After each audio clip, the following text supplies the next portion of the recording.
The Great Facebook Puppy Picture Dilemma. Censorship and freedom of speech. The joys of the digital age. Where communication thrives on memes, cat videos, and of course, adorable puppy pictures. We've all been there, lost in a rabbit hole of fluffy canines playing fetch, giving us that necessary dose of serotonin we never knew we needed. But wait, what's this? The Facebook police are on the prowl, removing these delightful images with the zeal of an overzealous hall monitor. Yes, you heard it right.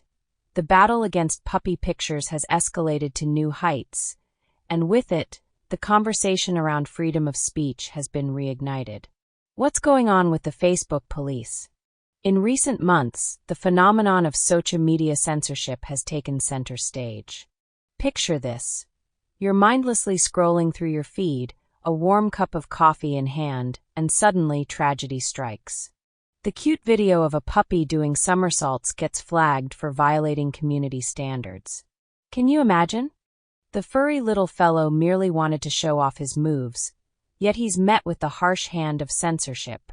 While Facebook has every right to maintain community guidelines, one has to wonder, when did we decide that puppy antics are offensive? Who exactly is drawing the line between wholesome content and a big ol' ban? And more importantly, is this a violation of our American freedom of speech? Freedom of speech. Not just for political debates, let's break it down. Freedom of speech is enshrined in the First Amendment of the Constitution. When the Founding Fathers penned those words, I'm pretty sure they weren't envisioning a future where people would be muzzled over canine capers. It was instituted to ensure citizens could voice their opinions in the public square, and social media can absolutely be considered a public square. The premise of free expression includes silly puppy memes and wholesome animal antics, just as much as it does spirited political discourse. The irony here is palpable. We can argue about the merits of climate change or engage in heated discussions about healthcare, yet posting a picture of a puppy could land you in the Facebook doghouse, pun intended. If that isn't a sign of a skewed battle against censorship, we don't know what is. Trump to the rescue? Can he save our pups? Enter Donald Trump, the man who, love him or hate him, riled up the American populace on social media like no other. His 280-character proclamations echo far and wide, rallying followers and detractors alike. So, what would a Trump-led rescue mission look like for our besieged puppy pictures and other expressions of pure joy? The executive order of puppy protection. Imagine, if you will, President Trump standing at a podium, flanked by plush toy puppies, issuing an executive order aimed at safeguarding the right of the American citizen to post about their beloved pets without fear of censorship. Here's the deal, he'd say, his signature wave intact. These accounts must be protected at all costs. We will not let big tech bully our furry friends. Cue the crowd going wild, puppy ears and tails flapping in agreement. Legislation to combat censorship, while an executive order would be flashy. The white-knuckle battle could actually take place in Congress. Trump, bolstered by loyal followers, could spearhead a legislative push targeting social media monopolies and their seemingly arbitrary censorship guidelines.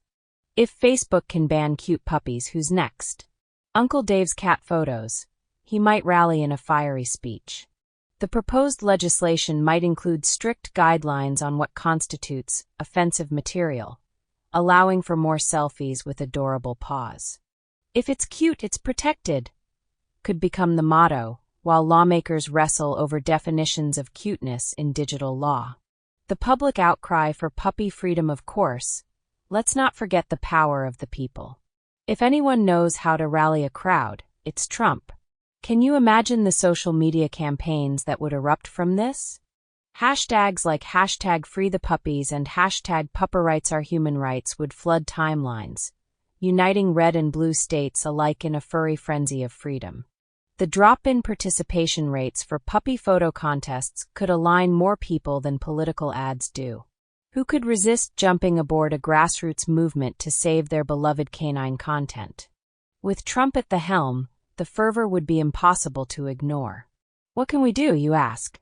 In the end, we're all just trying to share our lives, whether it's cute vignettes from our pets or the occasional "my pizza is better than yours" debate. What can everyday citizens do while waiting for policies to change? Advocate for transparency. Demand that tech companies clarify their standards, and if you see a cute puppy pic get censored, you better believe you should unleash a flurry of noise about it. Conclusion. Cuteness shall prevail while we might not have an idyllic reality where puppy pictures are forever free from tech tyranny.